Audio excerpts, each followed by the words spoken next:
둘째 주는 정말 올해 중에서 역대급으로 한 주간 단위로는 아마 가장 많은 재투자를 진행한 것 같습니다. 모든 사람들이 공포에 질릴 때 탐욕을 부리는 스타일인데 이 부분은 유독 배당주와 분할 매수 전략의 힘이라고 생각합니다. 국내형 악재가 터져버리면서 코스피는 한때 2400선이 다시 무너지는 이벤트가 발생을 했었고, 불과 한 달 전 11월만 해도 저는 버핏을 따라서 약간은 주식 포지션을 조금씩 줄여가려는 상태였는데, 너무 큰 이벤트가 발생을 해버리면서 좋은 기회가 되어 배당주 영역들의 분할 매수를 들어갔습니다. 그 중에서도 커뮤니티에 공유를 드렸던 것처럼 가장 많은 재투자를 들어갔던 부분은 SK텔레콤으로, 이 개별 배당주 섹터가 이제 비중이 20% 정도까지로 11월에는 내려간 상태였는데 28%까지 이렇게 증액된 모습을 확인할 수 있었습니다. 그리고 이 리츠 영역에도 조금 더 추가 투자를 한 상태였는데, 이번 영상은 일단 SK텔레콤을 먼저 들어가 보면, 이렇게까지 적극적으로 한 주 만에 많은 분할 매수를 한 이유에 대해서는 우선 직전 11월과 10월 달에 주식 비중을 왜 이렇게 많이 팔았는지를 먼저 살펴보면, 지난 1년간은 국내 배당주의 해였다라고 정의해도 좋을 정도로 국내 배당주들의 종합 ETF격인 플러스 고배당주는 1년간 성장률이 무려 40% 이상인 모습이었습니다. 물론 미국 주식들도 많이 올랐지만 이 한국 배당주 섹터가 1년 만에 40% 이상이 한 해 만에 올랐다는 것은 정말 놀라운 성과였으며, 24년도 이제 1월 부근만 해도 이렇게 주가가 10,000원에서 11,000원 정도였던 부분이 15,000원에서 16,000원까지를 넘어가던 상태였습니다. 24년도에는 배당주들이 워낙 성과가 너무나도 좋은 해였지만 지난 1년간을 살펴보면 또 완전히 다른 모습이었는데, 이제 제가 제 채널을 오래 구독하신 분들은 제가 작년에 특히 거의 플러스 고배당주의 비중이 한때는 70%까지 차지할 정도로 한국 배당주에 올인하는 모습을 보여왔었고, 그리고 역시나 이 중에서 항상 제가 이제 가장 좋아하던 섹터는 통신산업과 금융산업으로, SK텔레콤 역시 작년도의 모습은 이제 플러스 고배당주와 거의 유사한 모습이었습니다. 45,000원대를 이렇게 찍기도 하고, 대부분의 평균 가격 자체가 4만원에서 5만원 정도의 모습을 확인하실 수가 있는데, 이 기간이 무려 1년이 넘어가는 상태였죠. 그때만 해도 이제 대체 국내 주식, 국내 배당주와 통신산업 같은 재미없는 주식에 대체 왜 투자를 하냐 라는 의견도 상당히 많으셨습니다. 이 통신산업은 특히 성장 동력 자체도 없다, 사통신사가 나온다 등등 악재가 계속 발표되는 시점에 저는 투자하는 걸 좋아합니다. 즉, 우리나라의 통신산업과 금융산업 중에서 이 대상들은 제가 가장 좋아하는 황금알을 낳아주는 거위의 형태들인데, 이렇게 주가가 1년간 굉장히 높게 우상향하면서 주가만 오른 게 아니라 실적도 1분기와 2분기, 3분기 실적 모두 SK텔레콤은 좋았고, 기업은행 역시 24년도 1분기와 2분기, 3분기의 실적은 전년 대비 좋은 상태였습니다. 즉, 배당률도 더 올라갈 것 같은 상태였죠. 현재 이렇게 조정된 주가를 기준으로 해서는 SK텔레콤의 배당률은 약 6.2% 내외를 보이고 있고, 기업은행의 현재 23년도 실적을 기반으로의 배당률은 약 6.7% 정도 내외를 가리키고 있는 상태입니다. 하지만 이와 대비해서 예금 금리는 이제 3%까지 내려갈 확률이 굉장히 높은 상황이 되었죠. 그리고 이 두 개 회사의 배당률은, 이 6.2%와 6.7%는 23년도 기준의 배당률이고, 24년도 4분기 실적 발표가 확정이 되고 25년도 초반부가 되어 봐야 알겠지만, 제 생각으로는 배당금이 조금씩 인상될 확률도 높은 상태입니다. 실적이 더 좋기 때문이죠. 그런 상태에서 이제 이런 기업들의 펀더멘털에 영향이 간 것은 아닌데, 주가가 급락하는 이벤트가 발생했었기 때문에 제 경우에는 원래 제가 좋아하는 황금알을 낳아주는 거의 1호와 2호의 가격이 갑자기 특히 1호의 가격은 거의 한 달 전에 팔았던 가격에서 7% 이상이 다운되는 이벤트가 발생했기 때문에 다시 데려온 형태가 됐다라고 보시면 될 것 같습니다. 제가 SK텔레콤을 굉장히 좋아한 이유는 사실 주가가 싸졌다고 해서 배당률만 높다고 해서 결코 좋아해서는 안 되고, 특히 배당률이 좋은데 실적이 안 좋은 경우를 저는 굉장히 위험한 케이스로 분류합니다. SK텔레콤을 제가 굉장히 좋게 보는 이유는 이 산업의 특수산업 정도가 필수산업에 가장 부합하는, 다른 것은 이제 코로나 시기에도 여행을 줄일 수 있고 외식을 줄일 수 있고 어떤 소비를 줄일 수 있지만,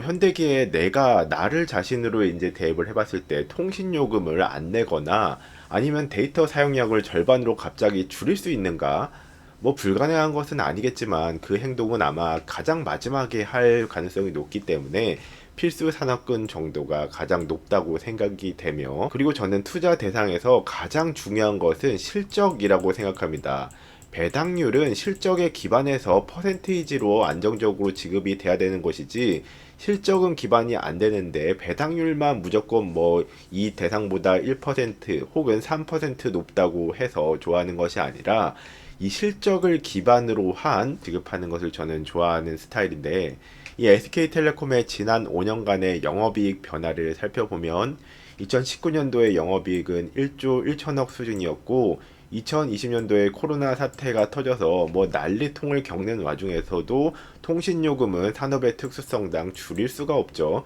1억 2,486억 원으로 성장을 껑충한 모습이었고, 21년도에도 또 성장을 이어가서 영업이익이 1억 3,870억 정도, 22년도에는 1조 6천억 수준, 그리고 23년도에는 1조 7,500억 수준까지로 해서 실적이 굉장히 안정적으로 성장하고 있는 모습을 보였습니다. 저는 이러한 부분 때문에 SK텔레콤을 굉장히 좋게 보는 상황이었는데, 지난 3년간의 주가 흐름을 보면은 야, 이렇게까지 실적이 안정적이고 코로나 사태 때에도 이렇게까지 실적이 안정적인 이런 기업의 주가는 엄청나게 상승했었을 것이라고 예상을 하지만, 이 막상 주가를 보게 되면 작년이랑 재작년 기준으로는 52,000원에서 55,000원대 라인이 적정하다라고 실적과 배당률 기준으로 좀 개인적으로 생각을 하는 편이었는데,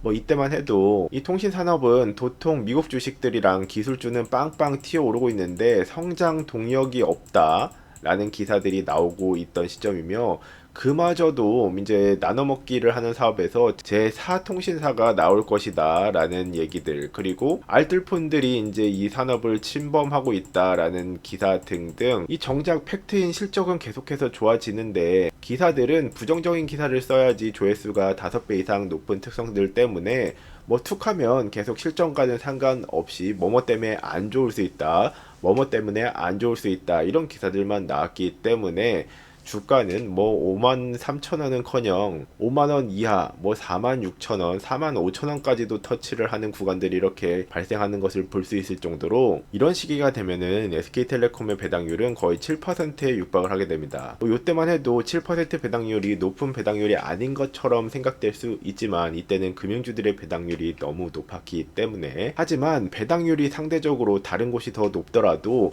이 필수 산업군의 정도와 실적의 안정성이 어떤지도 살펴봐야 합니다. 실적의 안정성과 필수 산업군 정도가 더 높을수록 배당률이 더 낮아지는 것도 감안을 어느 정도는 해야 되기 때문이죠. 그리고 SK텔레콤의 주가가 앞으로 더 큰 조정을 겪게 되더라도 저의 경우에는 별로 신경을 쓰지 않고 이렇게 떨어지는 칼날을 잡아갈 수 있는 요인으로는, 저는 워낙 이 대상을 계속해서 공부를 하고 있기 때문이기도 합니다. 가장 이제 앞서서 말씀드린 것처럼 필수 산업군 정도도 높고, 그리고 이제 뭐 외부의 어쩌고 저쩌고 기사들을 저는 거의 신경을 쓰지 않기 때문에, 그래서 이 기업의 이제 실적 상태가 어떠한가, 1분기야 2분기 3분기, 그래서 뭐 기사들은 악재가 터지던지 말던지 24년도 1분기야 2분기 3분기의 실적은 어떠했고 4분기는 실적 발표가 어떻게 나올 것 같은가, 무슨 신사업을 하고 있는가, IR 자료와 실적 발표들을 살펴보면서 이제 이 내재 가치가 제가 중요하게 생각하는 원칙이 깨진다면 저는 매도를 하지만, 그렇지 않은 대상에서는 이제 외부형 악재 기사들이 많이 떠줄수록 저는 반가워하는 편입니다. SK텔레콤의 24년도 1분기부터 3분기까지의 실적도 살펴보면 1분기에는 4,985억 수준으로 해서 전년도와 거의 유사한 모습이었지만, 2분기에는 5,153억으로 해서 전년도 동분기보다 실적이 상승하고 전분기보다도 상승을 한 모습을 보여줬고, 24년도 3분기에도 역시 5,333억의 영업이익이 발표되면서 역시나 또다시 전년도 동분기보다도 성장을 하고 작년 동분기보다도 의미 있는 수준의 성장을 이어가고 있다라고 저는 생각을 하고 있습니다. 이렇게 1분기부터 3분기까지의 실적 합계는 특히나 전년도 1분기부터 3분기까지의 실적보다 훨씬 역시나 성장을 하고 있는 모습이기 때문에 제 기준에서의 내재 가치인 실적이 아직 깨지지 않은 상황에서 주가가 하락해 준다면 여전히 떨어지는 칼날들을 더 잡아갈 생각이 있는 것입니다. 지난 한 해 성과도 돌아보고 있는데 24년도는 특히 SK텔레콤의 주가가 6만원을 돌파하면서 엄청난 혼자서 하드캐리를 해주는 한글말을 낳아주는 거였습니다. 이 때문에 주가가 너무 많이 오르면 배당률은 6% 이하로 떨어지는 이슈가 발생을 했었고 23년도 SK텔레콤의 주당 배당금은 3,540원이었기 때문에 이제 6만원이 넘어가게 되면 배당률이 6% 이하로 떨어지는 특성을 가지고 있습니다. 그로 인해 황금알의 크기가 상대적으로 배당주로서의 매력이 약간 떨어져가는 상황이 발생해서 비싼 가격에 이제 매도를 하는 상황이 좀 아쉬웠었는데 한 달도 안 돼서 상당 부분을 재매입했다라는 부분으로 정리를 하고 있고, 이렇게 배당주들의 경우 실적과 배당률은 그대로 괜찮은데 주가만 외부의 요인으로 떨어지는 경우들은 앞으로도 무수히 많이 발생을 할 것입니다. 뭐 한 주 만에 이렇게까지 주가가 싸지는 경우는 드물기는 하지만 살아가면서 얼마든지 외부형 이슈는 또 발생할 것이기 때문이죠. 그럴 경우에 배당주만이 갖는 특성이 저는 너무나 좋은데 배당률이 급격히 올라가는 특성을 가지고 있어서 떨어지는 칼날을 시세차익형 투자보다는 잡기가 훨씬 더 유리한 측면이 있다고 생각합니다. 이럴 때가 저의 경우도 그랬듯이 굉장히 좋은 기회들도 되기 때문입니다. 물론 아직은 이제 이게 확정된 것이 아니라서 충분히 더 떨어질 확률도 있기 때문에 이럴 때 분할 매수 전략을 꼭 자신에게 맞게 실행하는 것이 유리하다고 생각이 되며, 모두 공포가 질려가는 상황에서 제가 이렇게 결정을 내릴 수 있었던 이유는 주식형 불확실성이 엄청나게 커져가던 상황이었으나, 그런데 그 외부의 불안감이라는 녀석이 SK텔레콤의 통신비를 납부하는 것과 어떤 영향도가 있는지 저는 의문이 들었었고, 이 SK텔레콤의 경우에는 이제 좀 사업 다각화가 많이 되었기는 했지만 주력 산업인 통신 부분을 이제 생각을 해보면, 이제 내가 또는 친구가 주변 사람들이 공포에 질렸다고 해서 납부하던 통신 요금을 안 내거나 요금을 줄일 수 있는 환경인가 라고 생각을 해봤을 때 그렇지는 않을 확률이 당연히 압도적이었고, 그리고 산업 특수성상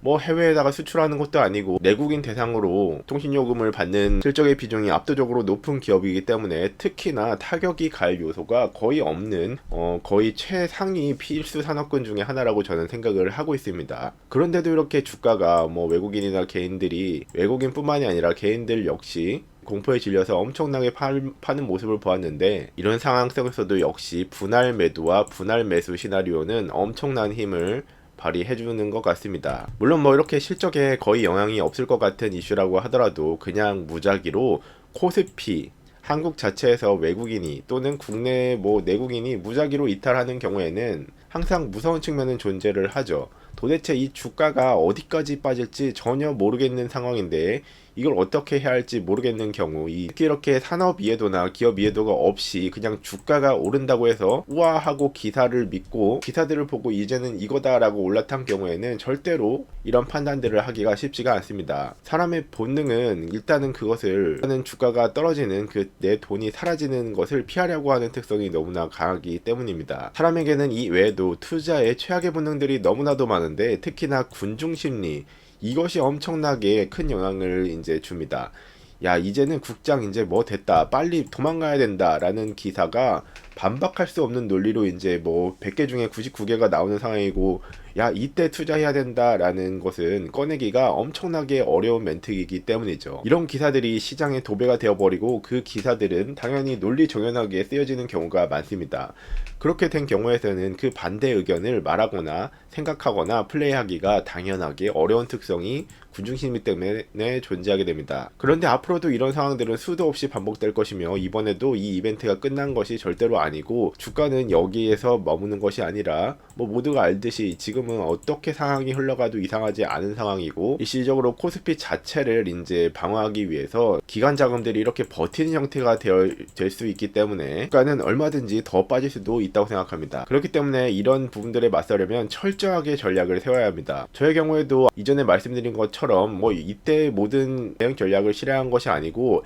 애초에 현재도 코스피가 1500까지 떨어지는 것까지의 시나리오를 대비하고 있습니다. 그런데 지금 상황에서는 뭐 이전에 커뮤니티에서도 코스피가 2400에서 단기적으로는 2000 정도 갈 때에도 저는 대응을 할 전략을 가지고 있고, 이 이후에도 코스피가 얼마든지 전 내년도 상황에서 버핏이 지금 주식 비중을 25% 정도 들고 있고